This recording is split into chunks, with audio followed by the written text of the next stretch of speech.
Before a warrior ever draws a blade, he must confront the enemy that lives beneath his ribs. Fear. For most men, it grows in silence, an unseen shadow shaping every step, bending the spine, stealing breath, stealing years. But in the mountains of Shinano, the old shinobi had a different name for it. They called it Okage-sama, the ghost that follows, a presence that cannot be outrun, only understood. This story begins with a young wanderer who has carried fear his entire life. Not the kind that roars, but the kind that whispers, the kind that shrinks a man from who he was born to become. When the weight finally becomes unbearable, he seeks the one place rumored to break the chain of lifelong fear. A hidden school that teaches the ancient shinobi code, not a system of violence, but a discipline of spirit, perception, and presence. There, an unyielding mentor shows him a truth older than any sword. Fear is not an obstacle. Fear is a map, and every step toward it is a step toward mastery. This is a story of silence becoming strength, of ego dissolving into awareness, of a man learning the warrior's path, not to conquer the world, but to conquer himself. Chapter 1. The mountain that hears fear. The mountain greeted him with no warmth, no welcome, only the cold honesty of altitude, stone, wind, silence. Each element stripped something from the wanderer as he ascended, as if the path itself were testing what remained of his spirit.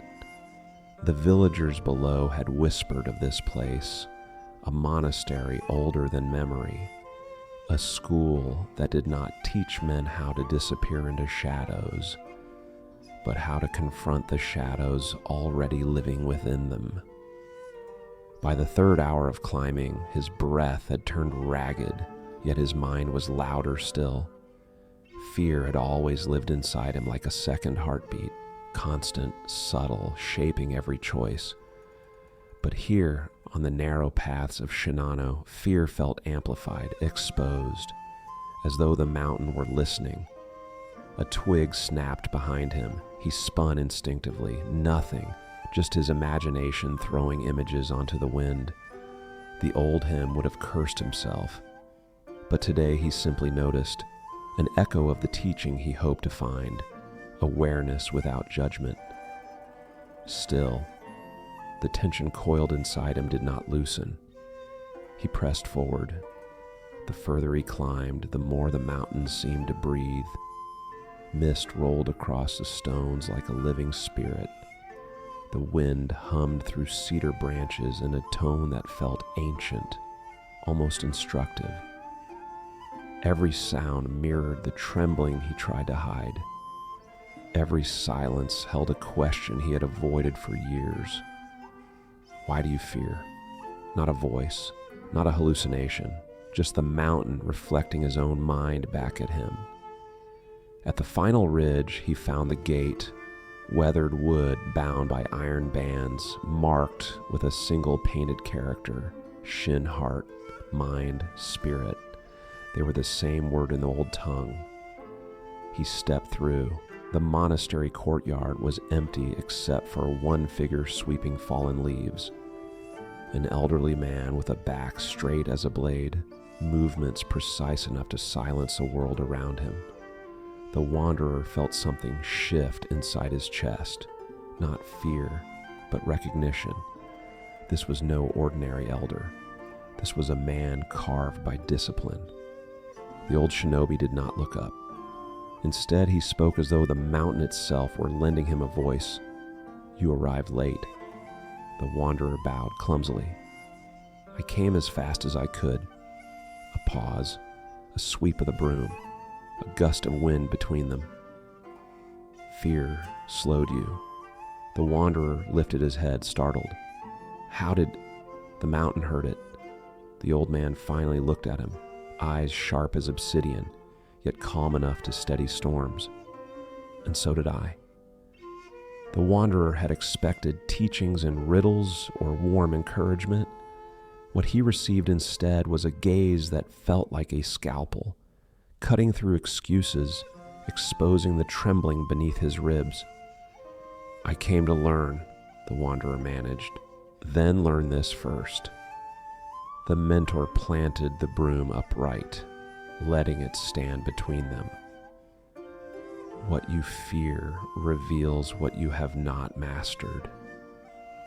The world seemed to still. Even the wind listened. The mentor pointed toward the forest edge. "Your first task. Walk to the cedar line and return, slowly, with your eyes open to every movement." "That's all?" "That is everything," the mentor replied. "Fear hides in what you refuse to notice." And so he walked. The forest breath pressed against him, rustling leaves, shifting shadows, the faint crack of unseen branches.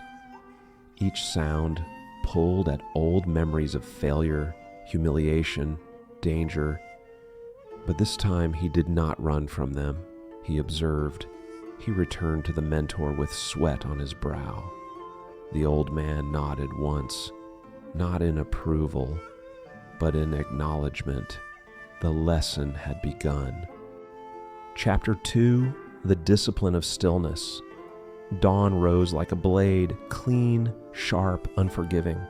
The wanderer awoke to the sound of nothing, no birdsong, no footsteps, only the vast, unbroken quiet of the Shinobi monastery.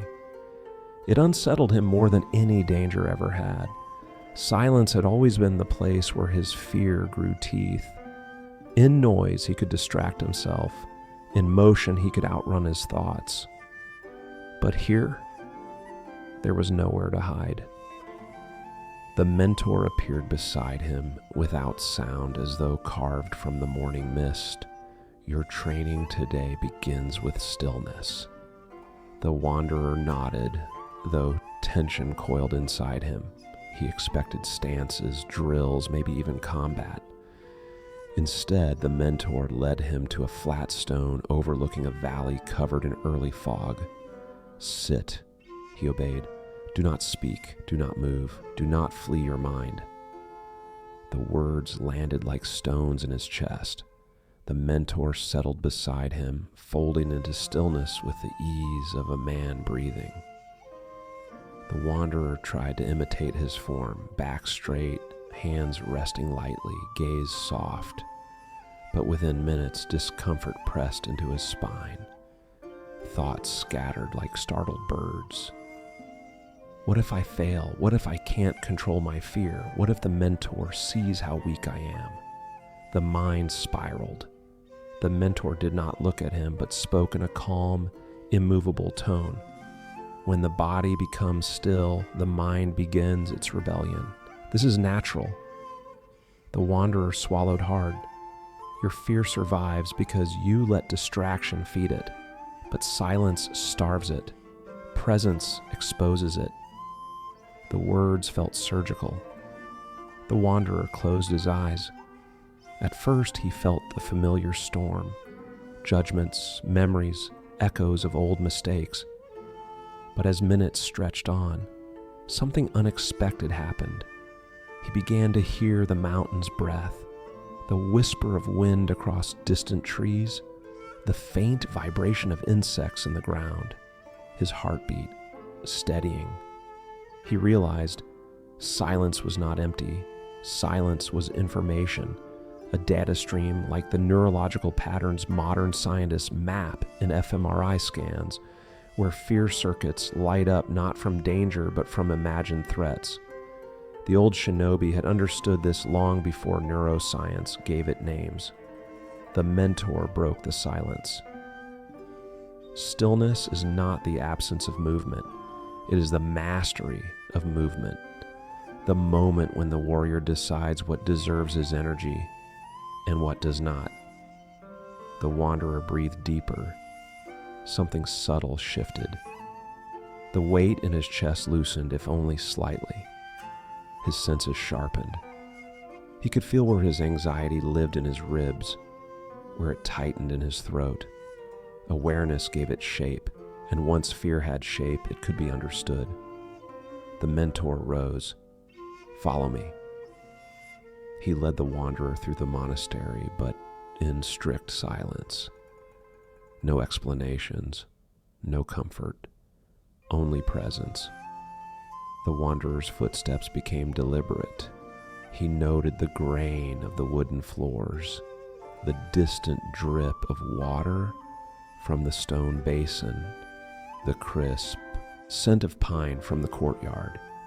Every detail anchored him. For the first time in his life, he was not running from fear, he was studying it. They stopped before a small room lit only by a single candle. "Your second task," the mentor said quietly, "observe the flame for 1 hour. Every time your mind leaves this moment, bring it back." "That sounds simple," the wanderer said. The mentor's expression did not change. The simplest tasks reveal the deepest truths. The wanderer sat before the flame. Within minutes, thoughts dragged him away again. Worry, regret, imagined futures. Shame rose, frustration, fear. But each time he returned to the light, over and over, not perfect, not graceful, but disciplined. And slowly something awakened, a strength that did not roar, but whispered, a warrior's presence. Chapter 3. Shadow of the ego night settled over the monastery like ink poured across the sky. Thick, silent, absolute. The wanderer followed the mentor along a narrow ridge that cut across the mountain's spine. No lanterns, no railings, only moonlight brushing the edges of stone. Every step felt like a question. Every shadow felt like a memory trying to crawl back into his bones. The mentor stopped at the midpoint of the ridge, where the mountain dropped away on both sides, dark and bottomless. "Tonight," the mentor said, "you will meet the fear you have been carrying since childhood." The wanderer took a shaky breath. "Here, on this path?" The mentor's voice was steady, carved from unyielding truth. "Fear is never out there." He tapped the wanderer's chest lightly with 2 fingers. "It is in here. This ridge only reveals it." A chill ran through him. He tried to steady his stance, but the wind pushed his balance, and suddenly panic surged, hot, wild, unreasonable. His mind began crafting vivid failures, slipping, falling, dying. His legs trembled, not from the height, but from the tidal wave of images his imagination unleashed. The mentor watched him carefully. "Describe what you see." "Fallen," the wanderer whispered, "losing control, embarrassing myself, failing in front of you." The mentor nodded once. "Good. You are not describing fear. You are describing ego." The wanderer blinked. "Ego?" "Yes." The mentor pointed to the dark valley below. "Fear warns of danger. Ego warns of discomfort. You are not afraid of falling. You are afraid of what falling says about you." The words cut deeper than the cold air. The mentor continued, "Your mind projects stories to keep your self-image intact. The warrior sees through these stories. He recognizes that most fear is not a threat to life, but to identity." The wanderer felt heat rise in his face. Shame. Pride. He realized how many decisions he had made, not because they were true to him, but because he feared looking weak. The mentor stepped onto the ridge and walked ahead effortlessly, as if the drop on either side did not exist. His silhouette was steady, unwavering. "Join me," he called. The wanderer hesitated, his heartbeat pounded in his ears, his muscles locked. And yet, beneath the fear, something quieter was forming, a memory of the stillness he had practiced, the presence he had cultivated. He inhaled slowly, exhaled deliberately, took a single step forward. The ridge felt no wider, but his perception shifted. Instead of reacting to imagined futures, He observed his actual body, weight distribution, muscle tension, breath, discipline over instinct. The mentor spoke without turning. The ego is a storyteller. It invents threats to preserve itself. Do not fight the ego. Study it. The wanderer took another step, then another. His panic did not vanish, but it became understandable, predictable almost, mechanical, a pattern, not a storm. Halfway across, the mentor stopped again. "Now," he said softly, "look down." The wanderer's pulse spiked, but he obeyed. The valley stretched beneath him like a mouth of shadows. Yet strangely, it no longer felt like a threat, just a landscape, neutral, silent, his breath steadied. The mentor placed a hand on his shoulder, a rare gesture of approval. "You see, the danger never changed, only your relationship to it." In that moment, the wanderer felt an awakening crack through him, not triumph, but clarity. If fear was a reaction and ego was its architect, then mastery was simply awareness deep enough to separate the two. The mentor stepped back, letting the lesson settle. "You are beginning to see your shadow. Soon you will learn to walk through it." Chapter 4. The warrior who walks into the storm dusk bled slowly across the sky, turning the forest into a world of shadows shaped by memory. The wanderer stood at the edge of the tree line, the mentor beside him, silent as carved stone. Tonight would not be a lesson, tonight would be an initiation. The mentor handed him a small wooden charm, simple, unpolished, marked with the same character he saw on the monastery gate: Shin heart, mind, spirit.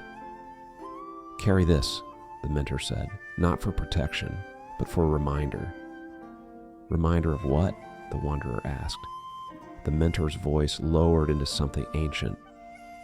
"That the storm you fear is not outside you, it is you." The wanderer swallowed. "What am I supposed to do in the forest?" "You will face the event, the memory, the truth you have avoided. This is the Shinobi rite of confrontation. You enter alone. You return only when the storm breaks." The wanderer tightened his grip on the charm. He did not feel ready. He suspected no one ever did. The mentor stepped closer. "All fear traces back to a single wound. Find it." Then, without another word, he turned and vanished into the encroaching dark, leaving the wanderer alone with the whispering trees. The forest accepted him with a slow exhale. Every branch seemed to reach toward him. Every rustle sounded like an old memory waking from sleep. He walked deeper until the monastery lights disappeared behind him.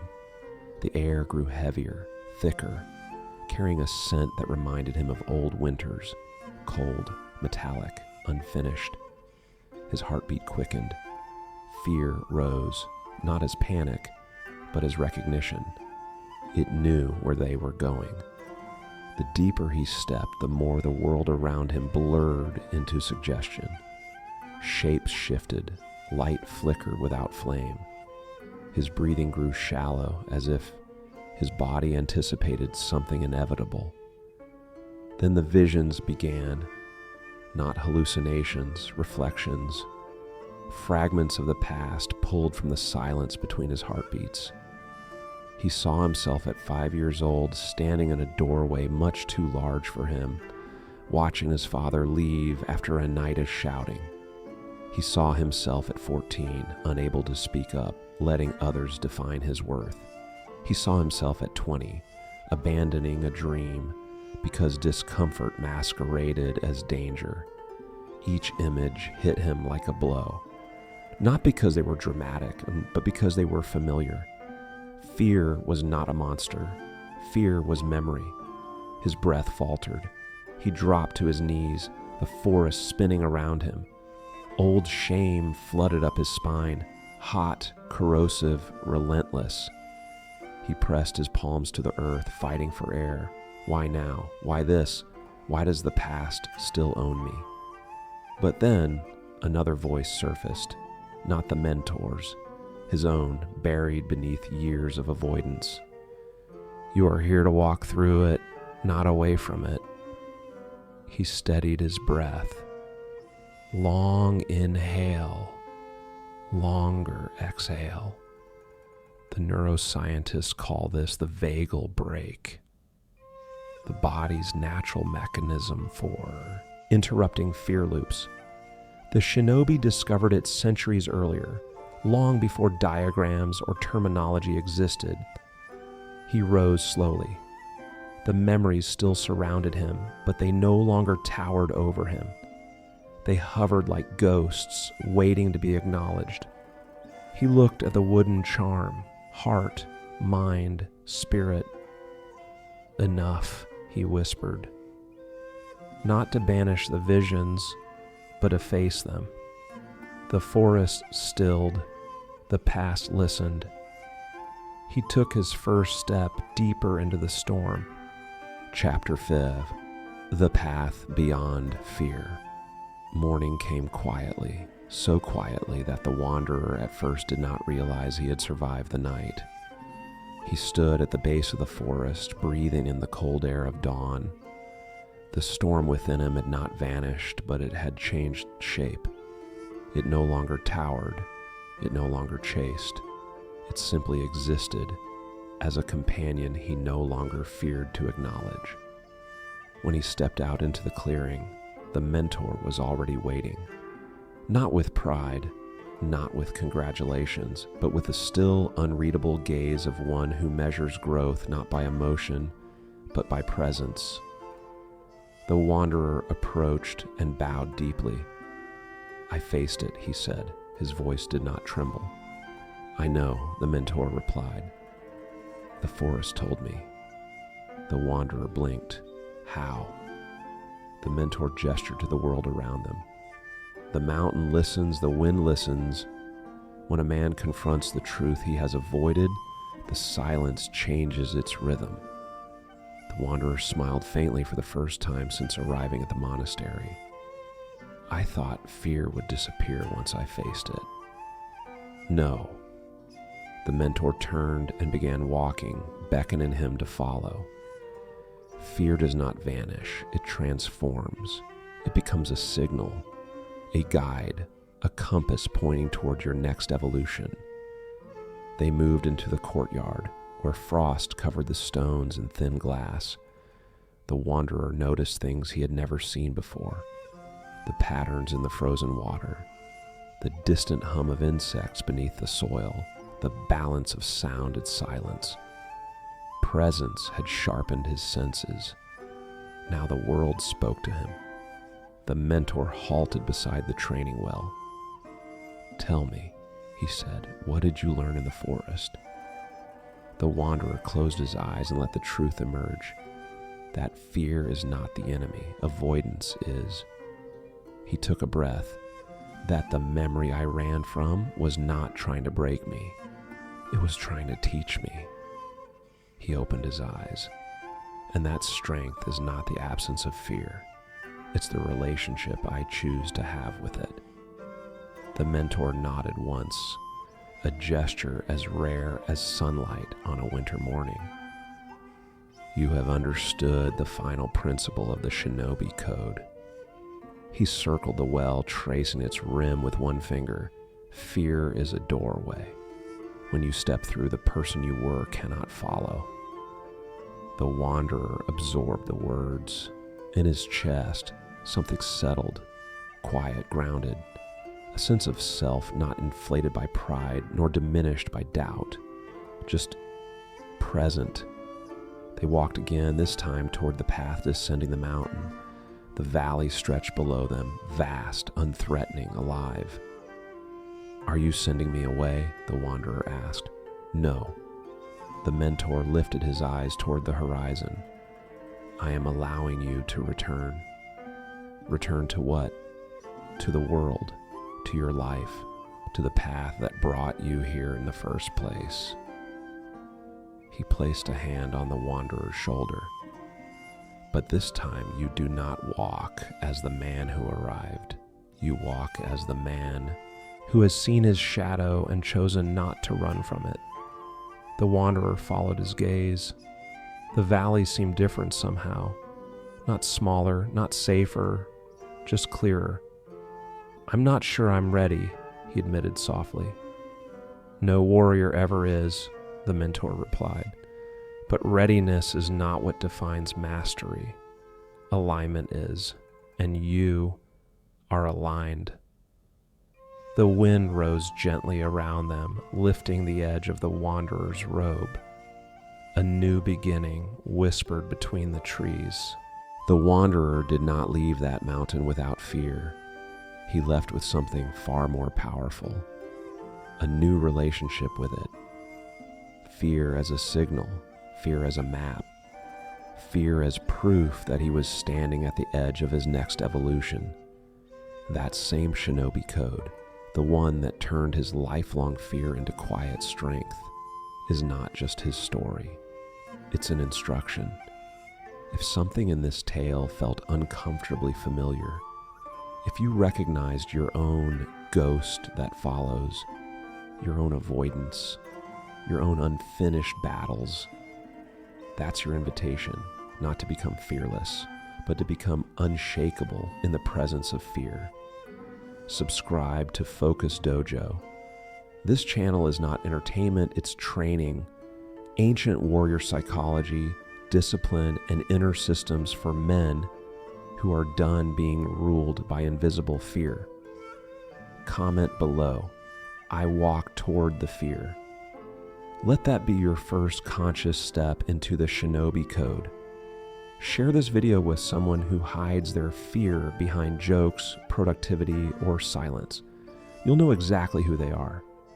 This is Focus Dojo, where we don't escape fear, we study it, walk through it, and turn it into power. The ghost will always follow. From now on, it follows behind you. I'll see you in the next training.